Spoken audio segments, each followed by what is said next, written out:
Hey everyone, welcome back to 5D Tea with me. I am super excited to talk about the topic of eras. So we're talking about the closing of an era and the beginning of a new era. And I thought it was appropriate because of the fact that we've just recently experienced Labor Day in the United States. And that typically comes with the close of summer. For a lot of people, the kids are going back to school and so on and so forth. And so whether you are a Swiftie or not, we can all recognize, mark, and celebrate different eras in our lives. Now, they may be decades, maybe they are moments in time. For example, I remember the dreaded teen years where I had no identity. I was succumbing to peer pressure over the dumbest things. I did stupid things in order to attract some attention. Some of us got caught, some of us didn't. I acted recklessly because I was a teenager. I thought I was invincible, right? Note to self, you're never invincible, okay? My 20s, where my critical thinking really started kicking in, especially in my early 20s, but it was a mix of this ideation with idealization because I was coming out of college and academia and entering into the real world, and I feel like I literally ran at 100 miles an hour straight into a brick wall. That was fun. Then my 30s, let's see, my constructed good life came crashing down before me. That's when I went through my divorce, and it was a really emotional roller coaster time in my life. But it also opened me up to a much more vibrant life. Then there were my 40s, which I'm still in, which I can definitively say I've hit rock bottom. I've explored anxiety, I've explored depression, whether that's situational or otherwise, in a whole new way. But because of my mindfulness practice, I can do it in a way where I have grace and gratitude with it. And when we look back on our mindfulness experiences, I've seen defined chapters in time, not just for myself, but for my students, for my clients, all on our path to personal transformation. And that can include things like really deep, dark moments of despair with dark night of the soul. That can include epiphanies and revelations that just wash over you at sometimes the strangest times, but also the most poignant times in your life.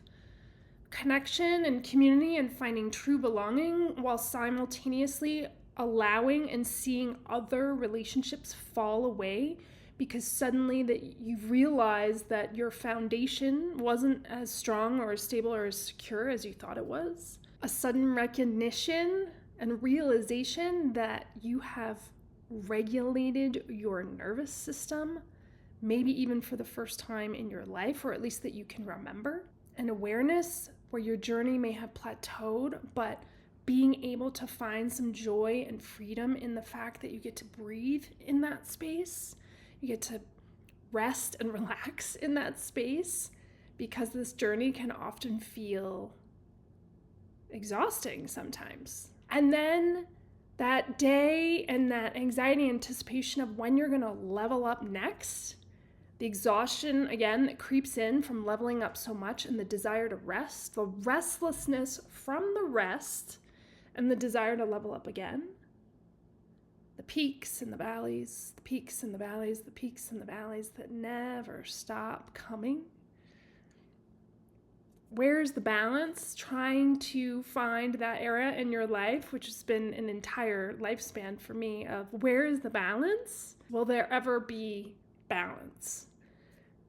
Finding the balance, maybe even if it's just for a second or a moment or a day, sitting in that and celebrating that moment, right? and doing it all over again. Remembering that this too shall pass. And life lessons are hard. Like, this earth school stuff is not easy, but taking ownership of it and being in relation with it and knowing that it's going to be okay and that you are strong enough, even if it feels impossible. And I was having this conversation with a client the other day because he felt like he was struggling a little bit with who he is right now in this life and re-identifying within himself. And I was explaining to him that your body was programmed to be used to fear and pain and trauma, and you are literally reprogramming yourself to be used to joy and happiness and self-care and boundaries and trying to find balance. And that in and of itself can feel really, really disorienting. And what I call it is feeling like I'm in the upside down, where life, you're seeing it from a different perspective and it makes sense, but at the same time, nothing is happening in the way that you think it should be. So you feel like you should be doing what you are doing and taking care of yourself, but maybe it feels selfish or weird or just off. And you look back on your old life and your ingrained identity, and you think that person is so ingrained in who they are, but who am I now? Who am I really in this life? And maybe you're still figuring that out, and that's okay. It is a journey. It is a marathon. It is certainly not a sprint. But if you're sitting fully in your purpose and you know that you're on the right track, just be patient. Be patient with yourself. Be patient with the process. And this was something that I was pressing upon him because I've had to have this conversation with myself. Do not go back to a familiar hell just to be comfortable again. You will sacrifice all of that delicious, juicy, good stuff that you have yet to experience. So don't be afraid of the unknown if you know that the best is yet to come. So give yourself time, give yourself space, give yourself the beauty of being quiet, of going within to find the answers that are within you, because they're all there. Give yourself breath in order to give yourself that new, improved version of yourself. In order to get in touch with your highest, most authentic self so that you don't ever dim your shine for anyone ever again. Where you can protect your energy, you will protect your peace at all costs, you will protect your self-worth and come out on the other side being the person that you want to be. And not comparing yourself to others, because you might be at the start of an era or at the start of a chapter that someone else experienced 10 years ago, 5 years ago, 2 days ago, who knows, right? There is no race to evolution. You are in control of your own story and exactly where you need to be and exactly where you're going. And someone else out there is beginning a new chapter that you experienced 10 years ago or 5 years ago or 2 days ago.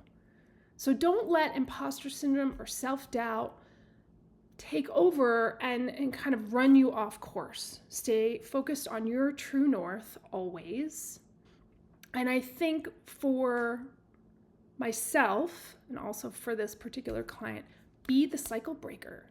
Heal yourself, heal your lineage, heal the world, right?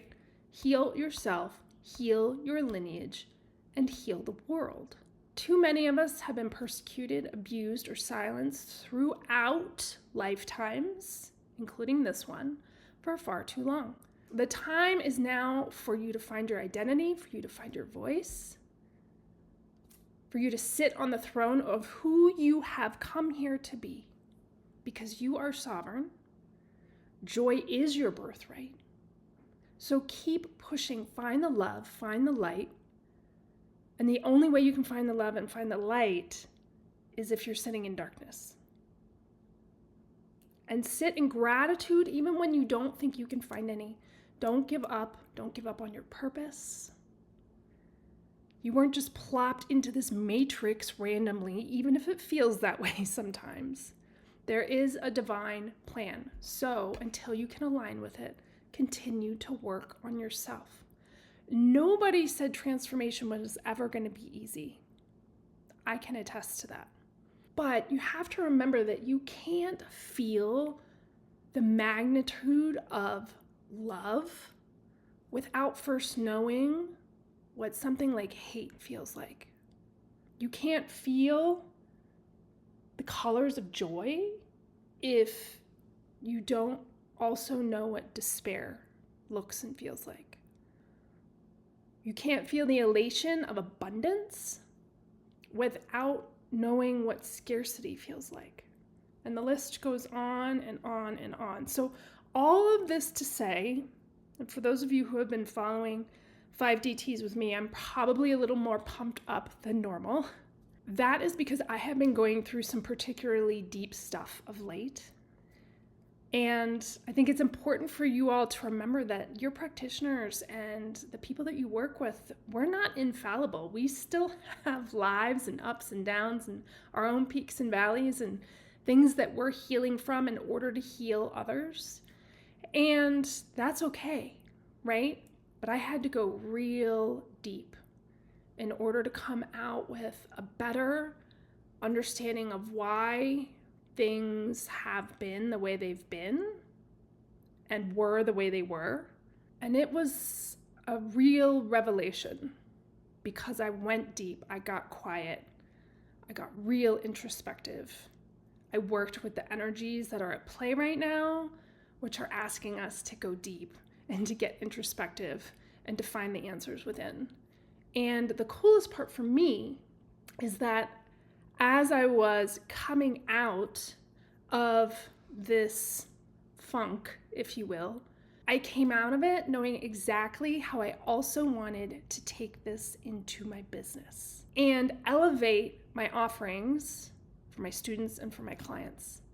And so I am debuting a new offer in the coming weeks. I'm not going to tell you about it now, but stay tuned for more details. This is a new era in my business. This will be a new era for you. This is stuff that affects so many people, and it's so powerful, and it's so transformative. And if it doesn't resonate with you directly, it is most certainly going to resonate with somebody that you know. So I cannot wait to share more. Until then, as you find the closing of one chapter or one era and you move into another, remember to grieve what you need to grieve and come into the new chapter, the new era with grace and gratitude for new beginnings and what's to come. So thank you for joining me on 5DT with me. Until next time, namaste.